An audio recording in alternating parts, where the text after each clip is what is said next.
नमस्कार दोस्तों, welcome back to my YouTube channel. उम्मीद करता हूं आपकी तैयारी जबरदस्त चल रही होगी। इस क्लास में हम एमपी टेट वर्ग 3 के साइंस के क्वेश्चनों को पढ़ने वाले हैं। यह वीडियो उन प्यारे भाइयों बहनों के लिए काफ़ी इंपॉर्टेंट होने वाला है जो एमपी टेट वर्ग 3 की तैयारी कर रहे हैं। तो आप एक एक क्वेश्चन को बड़े ध्यान से पढ़िए और समझिए। इसका आंसर आपको सही उत्तर जो भी लगता है आप हमें कमेंट करके बताइए। और इसकी पीडीएफ फाइल अगर आप प्राप्त करना चाहते हैं तो आप हमारे टेलीग्राम चैनल को ज्वाइन कर लें और वहां से इस पीडीएफ को आप प्राप्त कर सकते हैं। अंतिम चरण की तैयारी आपकी कैसी है? 30 नंबर आपके यहाँ पे साइंस के सारे क्वेश्चन आपके पक्के हो जाएंगे। नए सिलेबस के अनुसार हम इसमें सारे क्वेश्चन कवर करेंगे।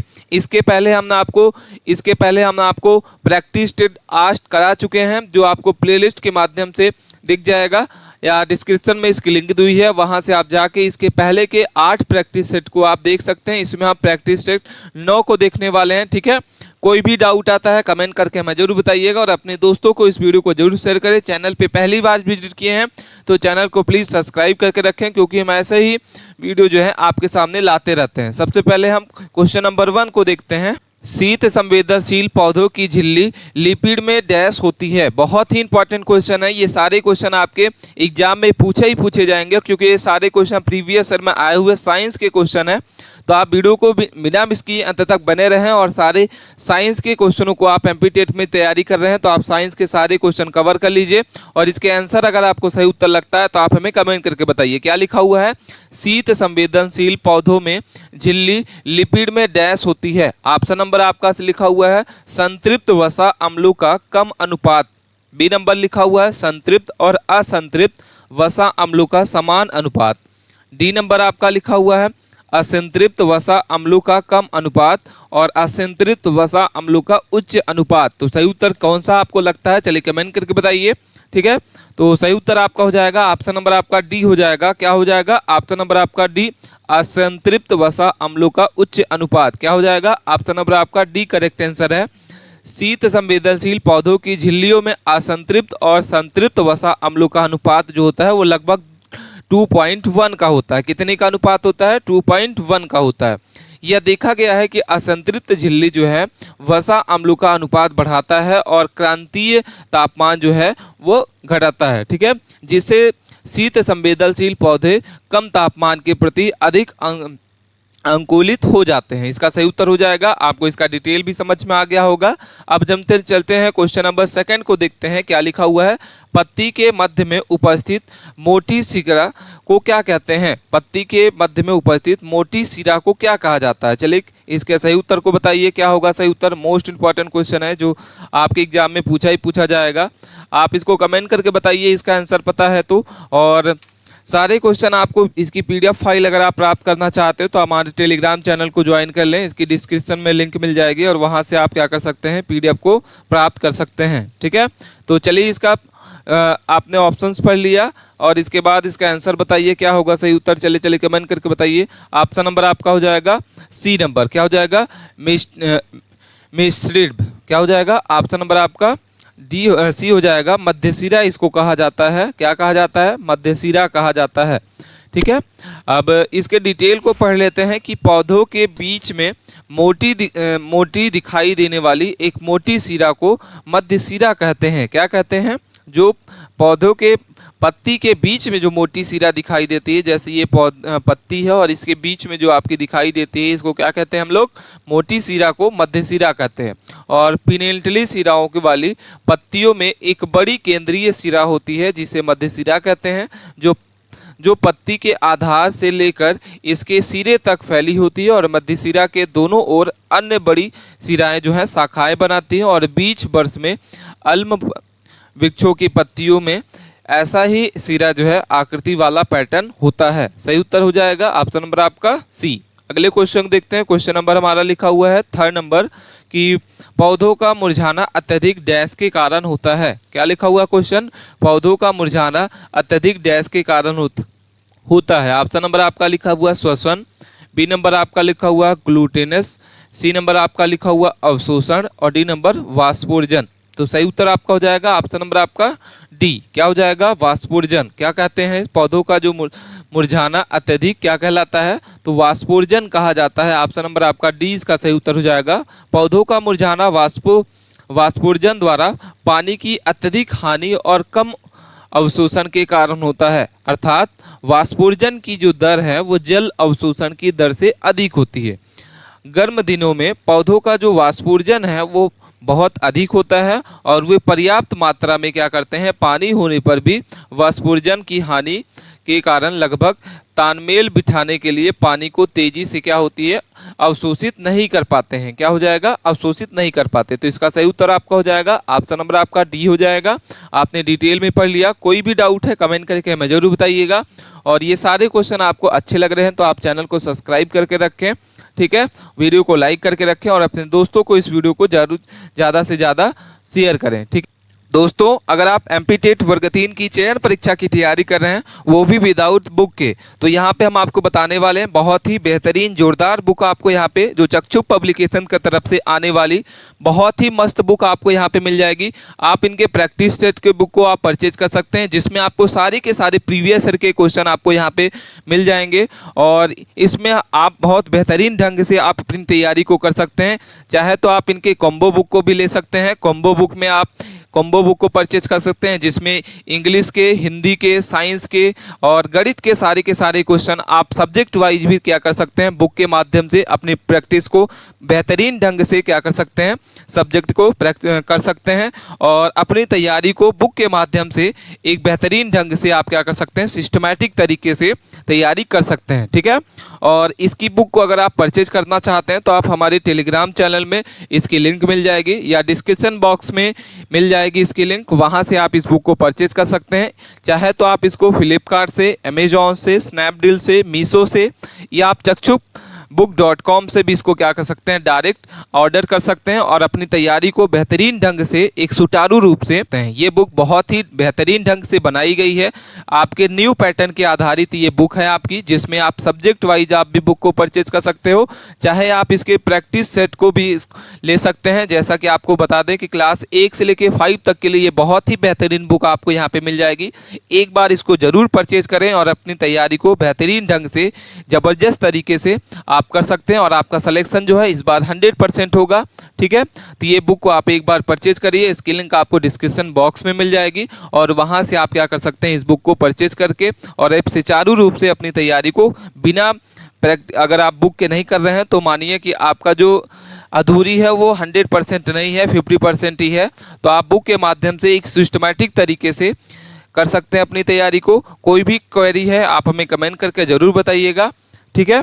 अब हम चलते हैं अपने क्वेश्चन नंबर 4 लिखा हुआ है कि कृषि में संदर्भ में बरनी शब्द का अर्थ क्या होता है। बहुत ही इंपॉर्टेंट क्वेश्चन है। क्या लिखा हुआ है कि कृषि के संदर्भ में बरनी शब्द का तात्पर्य किससे होता है। तो वर्षा आधारित खेती, बी नंबर आपका है संचित खेती, मिश्रित खेती और डी नंबर सूक्ष्म खेती। तो सही उत्तर आपका हो जाएगा ऑप्शन नंबर आपका ए नंबर। क्या हो जाएगा, वर्षा आधारित खेती कहा जाता है। क्या कहा जाता है, वर्षा आधारित खेती। अब इसको हम थोड़ा सा डिटेल में पढ़ लेते हैं कि बरानी क्षेत्र पारंपरिक रूप से वर्षा आधारित क्षेत्र है। ये कम वर्षा वाले क्षेत्र होते हैं जहाँ वर्षा आधारित सूक्ष्म जो है कृषि की जाती है। हरियाणा और पंजाब राज्यों में सटीक क्या किया जाता है, राजस्थान राज्य की सीमाओं पर स्थित बागड़ क्षेत्र जो सूक्ष्म रेतीला भूभाग है उसे बरानी भूभाग का एक उदाहरण कहा जाता है, ठीक है। तो यहाँ पे आपको 1 से 2 क्वेश्चन समझ में आया होगा। अब हम चलते हैं क्वेश्चन नंबर 5 को देखते हैं। अस्थायी आवासीय श्वसन के परिणाम स्वरूप निरंतर कठोर शारीरिक व्यायाम के बाद मांसपेशियों में क्या जमा हो जाता है जिसे मांसपेशियों में थकान होता है। ऑप्शन ए लिखा हुआ है एटीपी, बी नंबर है लैक्टिक एसिड, सी नंबर आपका है एथिल अल्कोहल और डी नंबर आपका कार्बन डाइऑक्साइड, ठीक है।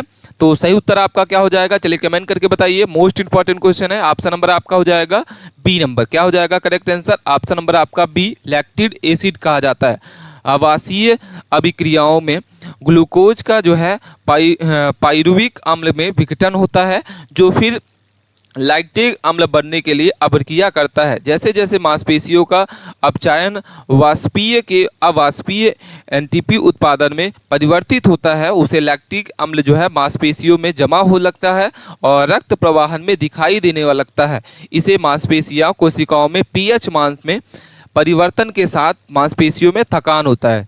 C6H12O6 जो होता है इसका क्या होता है, फॉर्मूला होता है। अब हम चलते हैं क्वेश्चन नंबर 6 को देखते हैं। बहुत ही इंपॉर्टेंट क्वेश्चन है। क्या लिखा हुआ है कि गिरगिट में रंग परिवर्तन किस स्थिति के कारण होता है। बहुत ही इंपॉर्टेंट क्वेश्चन है कि गिरगिट में रंग परिवर्तन जो है किसके उपस्थिति के कारण होता है।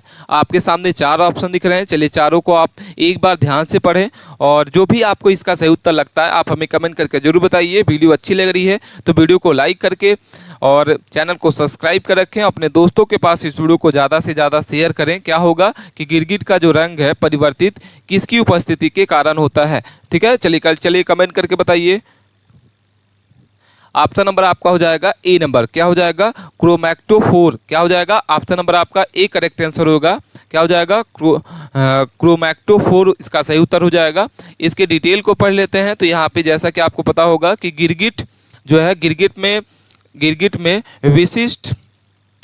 में विशिष्ट जो है परिवर्तन जो होता है क्रोमैक्टोफोर्स होता है, जिसमें कोशिका द्रव्य और उसकी पारदर्शी बाहरी त्वचा के नीचे 3 परतों का वर्णन होता है, जिसके कारण उनका जो रंग होता है वो परिवर्तित होता है। ठीक है, गिरगिटों के 4 प्रकार के केमिकोफोर होते हैं। ये आपको यहाँ पे दिख रहा होगा। आप इसको चाहे तो स्क्रीनशॉट पे ले सकते हैं। अब हम चलते हैं क्वेश्चन नंबर 7 को देखते हैं। क्या लिखा हुआ है, निम्नलिखित में से हार्मोनों पर विचार करें। ऑप्शन आपके सामने लिखा हुआ है। क्या लिखा हुआ है, एस्ट्रोजन, प्रोस्टेजोन और टेस्टोन। ठीक है, तो उपयुक्त में से किसे महिला हार्मोन्स के रूप में वर्गीकृत किया गया है। ऑप्शन ए और बी नंबर है ए और बी, और थर्ड और सेकंड और केवल थर्ड। ठीक है, तो सही उत्तर आपको कौन सा लगता है, चलिए कमेंट करके बताइए। ऑप्शन नंबर आपका हो जाएगा सही उत्तर कौन सा, बी नंबर 1 और 2। क्या हो जाएगा, ऑप्शन नंबर आपका 1 और 2 इसका सही उत्तर हो जाएगा।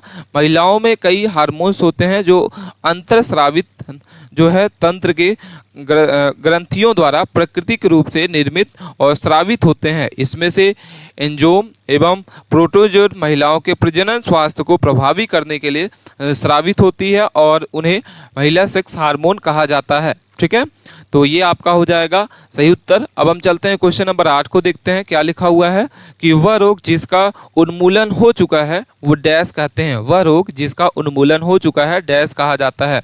तो कंठमाला, चेचक, खसरा और चिकन पॉक्स। तो सही उत्तर आपका कौन सा हो जाएगा, वह रोग जिसका उन्मूलन हो चुका है। तो सही उत्तर आपका हो जाएगा चेचक। ऑप्शन नंबर आपका बी करेक्ट आंसर हो जाएगा। चेचक एक संक्रमण रोग था जो 2 प्रकार के विषाणुओं वेरियोल और मेजर और वेरियोलर माइनर के कारण होता है। 19वीं और 20वीं शताब्दी में टीकाकरण अभियान के बाद विश्व स्वास्थ्य संगठन ने 1979 में चेचक के वैश्विक उन्मूलन को प्रमाणित किया और चेचक जो है उन दोनों संक्रमण रोगों में से एक है जिसका उन्मूलन हो चुका है और दूसरा जो है डिप्रेशन है। ठीक है, तो अगले क्वेश्चन को देखते हैं। रेशम के कीड़े डैश खाते हैं। क्या हो जाएगा, ऑप्शन नंबर आपका रेशम के जो कीड़े हैं डैश खाते हैं। तुलसी के पत्ते, बी नंबर आपका हो जाएगा शहतूत के पत्ते, करी पत्ते और गुलाब के पत्ते। तो सही उत्तर आपका हो जाएगा ऑप्शन नंबर आपका क्या करेक्ट आंसर हो जाएगा,